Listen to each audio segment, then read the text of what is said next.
Here we go, going live. What's up, YouTube? It's Straight Facts, homie. I'm Mason Souza. There's John Lyons. Walter will join us later on in our full show on TCAM TV, reacting yet again to the Patriots being the bottom dwellers in the AFC. So let's hop right into it right here.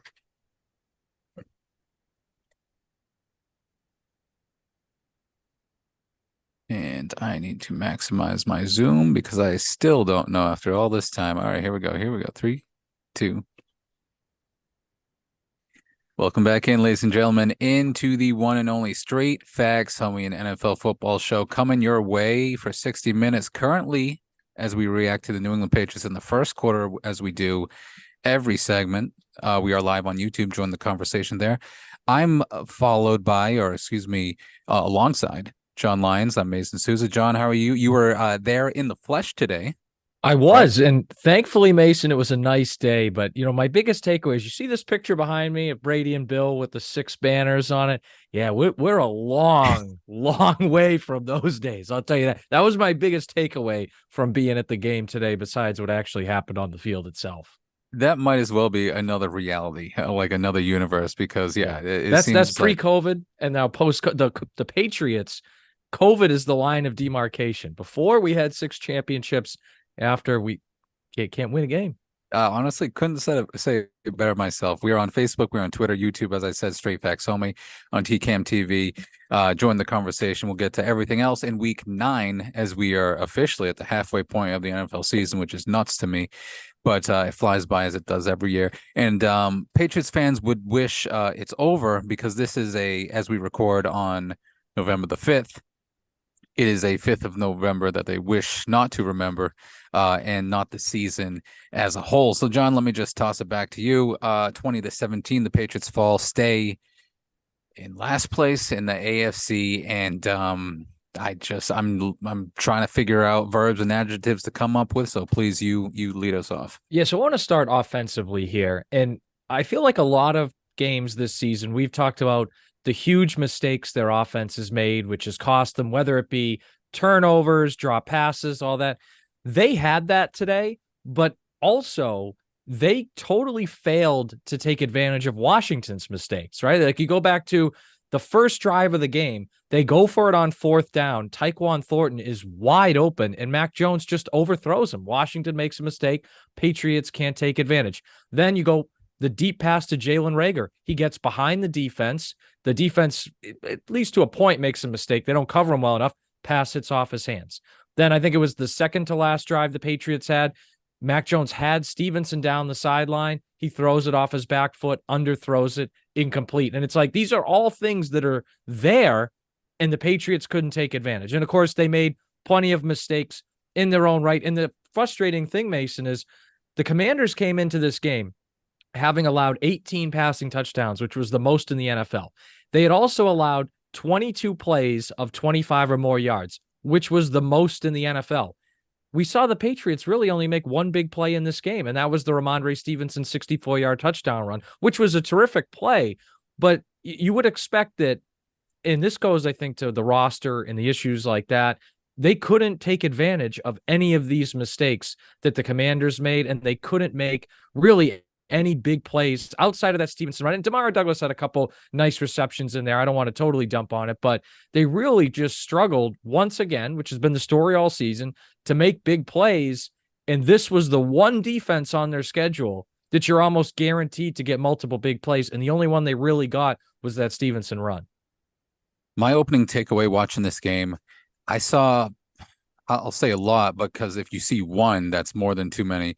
A lot of players that didn't want to be out there. It seemed like they just went through the motions and collected a paycheck, which shows to me, excuse me, shows a beat team, a team that doesn't believe in one another, doesn't believe in themselves, and says, like, we're just going through the motions, trying to golf in January at this point, because multiple times there were receivers being lazy on routes. Not, you mentioned Thornton early in the game, not looking back at the quarterback. I know you missed a lot of your time so far in your career, Taekwon, but you got to know, like, can you break on your route and look back at your Imagine, quarterback. and I'm sorry to cut you off, but imagine if this receiving core had George Pickens and DeAndre Hopkins. Because really, they drafted Tyquan Thornton instead of George Pickens, and they could have signed Hopkins this offseason and didn't. If you had those two guys, you probably win this game today. You probably have one or two more wins earlier in the season, and we're having a totally different conversation. And I know that's not the only reason they've been bad this year, but it's so glaring. Like, if you just had those two guys, probably have two, maybe three more wins this year, and we're having a totally different conversation. I mean, that's we could go 60 minutes on itself and Bill Belichick and the wide receiver factory that is lack thereof in New England. But yeah, that's a good point of there's just certain players just of and I keep going back to this quote. Maybe it's not even necessary for this moment in time for this show, this segment, but it sticks in my head. There's a quote when Belichick went to see noted good guy Urban Meyer at Ohio State saying, I'm at the point in my career. This is like 7 years ago now. I'm at the point in my career where I just want to coach players. I don't know if like was the correct word, but it's like not even talented people. I want to people that I That he enjoy. wants to work with. I remember that quote. That Yeah, he said it on enjoys coaching. CNBC too a few years ago, I think. Right. And like, okay, great. You know, if you don't care about championships and your quarterback isn't Tom Brady, because you need talent. I don't know if you knew this, but you need talent in the professional football league. And that is not on this team, unfortunately. Like so many drop passes. Like fast forward to the very end of the game with Juju did make a fourth down conversion and Yeah. then drops the pass that ends up being the interception, not Mac's fault in the end. And I know you'll get to this, John, but I mean I'll toss it back to you. But special team mistakes, just is a dysfunctional organization when you have three special team penalties that end up costing you the game. Yeah, and defensively, now look, prior to last week's game, I thought their defense had been playing pretty well this year. You go back, they give up 18 defensive points to Philly in week 1. Miami scoring a bunch of points. They only gave up 24 in week 2. Even that Dallas debacle, they only gave up 23 points on defense. And that was in a game that Gonzalez and Judon both got hurt in. So I was kind of looking at and then the Bills, the defense plays well most of the game until the final drive. So the defense had been playing pretty well. Last week, defense did not play well, especially on third down. And Miami only went 5 of 14 on third down, but we saw all the chunk plays they gave up on third downs, including ones that set up easy fourth down conversions. And then it got even worse today. In Washington, look, their offense, I think a lot of people sleep on it because you don't maybe know all the names. There are good players there, but 432 yards allowed, 9 of 17 on third down Washington was. It felt like when the Patriots really needed a stop, except for that Kyle Duggar end zone interception, which was a great play. But other than that, it felt like when they needed a stop, they struggled a lot to get any type of stop. So it was just this defense to me over the last 2 weeks. And I know part of it is Judon's not there and Gonzalez is not there. They have guys playing that maybe normally wouldn't be playing because of injuries. But this defense over the last 2 weeks has not played well. And that's something you go forward to. Like the Colts, look, I'm not a Gardner Minshew guy, but Jonathan Taylor's a really good player. They have a solid offensive line. Then you come out of the bye, you're going to play the Chargers in December, Kansas City, like teams, Buffalo again, teams with good off. Like this defense is the last 2 weeks has been a problem. And don't get me, the offense has been worse, but we're starting to see the defense take a step back over the last 2 weeks. And I thought today, outside of that Duggar interception, when they needed a stop, they just absolutely struggled. And it doesn't help that your offense going 3-and-out all the time. But exactly, it's the exact opposite of complimentary football. When one is struggling, they all are struggling. We talked about this multiple times on the show. What's like a bad compliment is like insulting football. It's because they're just insulting each other. Yeah. I know that's a different phrase of compliment, viewers. I know, but stick with my narrative, okay?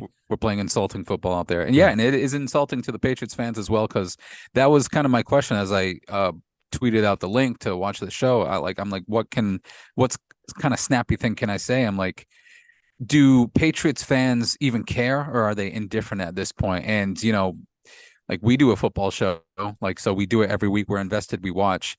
Like I could probably say hand up if I wasn't doing this show, I'd probably be raking leaves, like Shane says in the comments here on YouTube. Good day to rake leaves, and it was. It was a good day to rake the leaves, and maybe not watch that. But the point being, Yeah, to mention the defense, the graphic came up saying the least amount of takeaways in the NFL go back to last year. Franchise record for defensive returns and special team returns for touchdown. Regression was going to happen. They weren't going to have 7, 8, 9 returns for touchdowns. But I didn't know it was going to be this bad of a Yeah. regression. It's like one extreme to the other, and it's shown. It's man, just looking at opportunities and situational football in the game, like I mentioned, special teams go to the very end where there's two penalties on special teams when they need the ball back with 4 minutes left, and one of them allowed a first down offsides. How can you be offsides on punt return when your offense And needs the ball back? negates a great return too. Not That's only right. do you get the ball back, but it negated a great return by Demario Douglas, who also Absolutely. in his own right, remember the one that he didn't fair catch or let go into the end zone? He got tackled at the 5 on the previous punt return. Yeah. Like he I don't finally know. got a good one, and they were And offside. then no, we're gonna throw the flag here. I mean, at the same time, like we could. I'm sure you guys talked. I don't know if you talked about it a little bit about officials last week. That was a hot button with the Dolphins. Yeah, I they were guess bad. there was a face mask in this one that wasn't called, but it was called on the Patriots. Is what it is. Like we're Yeah, not that gonna. roughing the passer they got on when Mac Jones got tackled was might be a top 5 worst call I've ever seen in my life. And I would take the 15 yards for the Patriots, but Sure, sure. that was that was just awful. Like that was just that was like an NBA foul. Like what are you doing? Yeah. We're getting to the point of the season where these wins are going to count for teams that actually have playoff aspirations, and Yep. like we can't. That could I see that in being a third quarter segment, later on the year of the poor officiating. But besides the point, going on a tangent, you're watching and listening to Straight Facts, homie. We're on Facebook and Twitter, reacting to the Patriots falling to 2-7. I don't know, something about that seven already being there, John. 9 games in. It's just it's disgusting at It's this point. shocking, It really. I it, it mean, truly is. as frustrating as they've been, since Brady left, I mean, the seventh loss, I mean, it doesn't usually get there till December. And now we're at November 5th and we're at loss number 7. And like part of me for the Patriots fans watching that want to say, is there any silver lining of this? Like they keep losing close games. Like I would love to say that there is, but when you keep losing close games, you're just not that good either, right? Like if you lose some close games and win others, you can say, hey, we're on the cusp. We're doing that's why, like when you and I did this show after week 1 against Philly, I could sit here and say, hey, you know what? That's a great team. They made a couple big mistakes. They were almost there. And then against Miami, you could kind of say it again. Then they beat the Jets.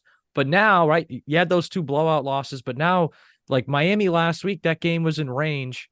You don't win. Now you lose another close game here. I think it's just like we've talked about this the last few weeks. It's just the things we talk about now are the things people talk about with bad football teams, right? Turnovers, penalty, like complaining about officiating. Like, yeah, I thought they sucked too. They also didn't have the ball hit off their hands and into a defender, right? Like that's the things like draft position. Like this is all the things that for 20 years, like we would hear the Jets and the Bills talk about and the Bengals talk about. And now this is where the Patriots are. It's just not a good football team. There's some good players here and there, but it's just a bad foot. Like 2-7 speaks for itself, but also the way they're getting blown out, and then other times they kind of draw you in, and then like today lose a close one. It's not a good football team, and they have a lot of work to do to get back to being a good football team. Our own Walter here in the comments have a question for us. I'll pose a response, and then I want you to think about this, John. We could do this probably to wrap up the segment. Is there a game on the remaining schedule that the Patriots have a chance of winning? And because I'm sure at this point they are, well, I believe the Giants, the Broncos are on the schedule as well. I'm not sure. If they are a favorite, it is a very slim margin at this point. But yeah, to the point that I think that's where that word indifference comes in. That is on my mind about this game, where we're at the point where it's like, oh, if they just do this, if they just clean up this, it's there. But if they just kind of execute in this way, it's like, no, this is who they are.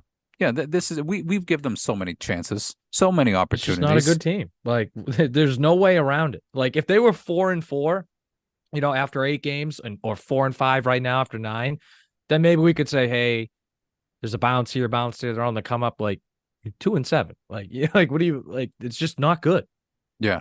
So what would you make going 2 weeks back now to like the win against the Bills? I mean that obviously is I would say is an anomaly at that point. They game planned very well, it seemed like for that one. Josh Allen made mistakes. Obviously, first pass Yeah. of the game with interception, and they just, rolled from there. Well, not rolled, but obviously a comeback win.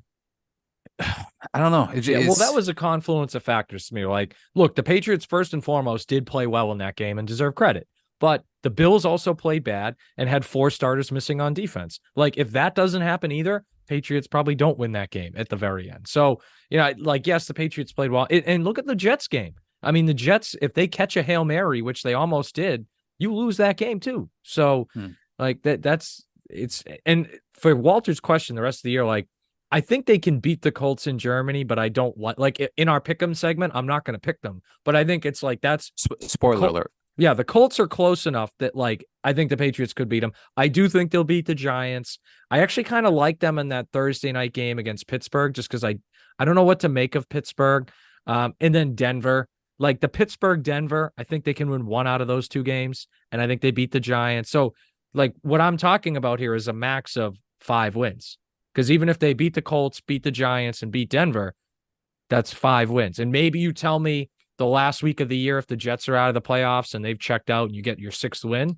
Like, okay, but max of 6 wins. And I think in a way, like for the long-term health of the organization, maybe this can be a good thing because then they cannot say like, oh, last year, hey, if we just didn't have Patricia and Judge, we'd be a playoff team. Like now they can look at it and say, hey, our receiver room is just not good enough. Our offensive tackle position going forward is not good enough. And I know Mike Onwenu has been great at right tackle, and Connor McDermott filled in really well today, but our offensive tackle is not good enough. Maybe they look at the quarterback position and say, hey, it's just not good enough going forward. So in a way, it might be easier for them to look in the mirror and say, hey, we got to bring in some more real horses if we're going to compete than if they went 8-9 and then they say, oh, we went 8-9 and oh, we almost beat the Eagles and we almost beat the Commanders. And that would have been, but like, so in a way, I guess if you're looking for a silver line, and I'm not saying to tank, but maybe at least if they don't play well, it's obvious enough and they can improve from there. I'm about to bust out laughing, John. I'm sorry because like you're absolutely right. But the silver lining, just to emphasize and just to reiterate, is if they continue to lose, well, look at things 2020, may right? get better. So 2020, they had a bad this roster. is where we are. They had a losing season and they woke up. They had a pretty good draft. They signed some good free agents, and the next year they made the playoffs. Like, sure. I think that's really what they can like. What I'm looking for, like at the end of the season, if they win 5 or 6 games, I'll sit there and say, well, there's nowhere to hide. Like your receivers aren't good enough. Your offensive line isn't good enough. Bill can't talk his way out of like, oh, right. No, we were just there. Yeah. Your run defense, not good enough. Your third down defense. And maybe you can tell me, hey, if they have Gonzalez and Judon, the third down defense will be better. And that one I will buy. But offensive special teams, you're making mistakes left and right. Like, I think in a way, sometimes when there's nowhere to hide, you get better changes faster. Wholesale changes possible in the future for the New England Patriots. There is John Lyons. I'm Mason Souza. That was Patriots and Commanders. Patriots fall to 2-7. Enough of that nonsense. We'll get to everything else in week number 9, where Walter will join us. And let's get to everybody else. Thank you very much on YouTube for following us. I see you guys in the comments there. Appreciate you very much. You can follow us next week as we will be speaking in a German accent. No, we won't be doing that. But I apologize to our friends across the pond in Frankfurt getting Patriots and Colts. Our apologies. I will say that on behalf of America, I guess. Well, there's the first quarter. Let's move on to everything else. Second quarter. Straight facts only. Thanks, YouTube.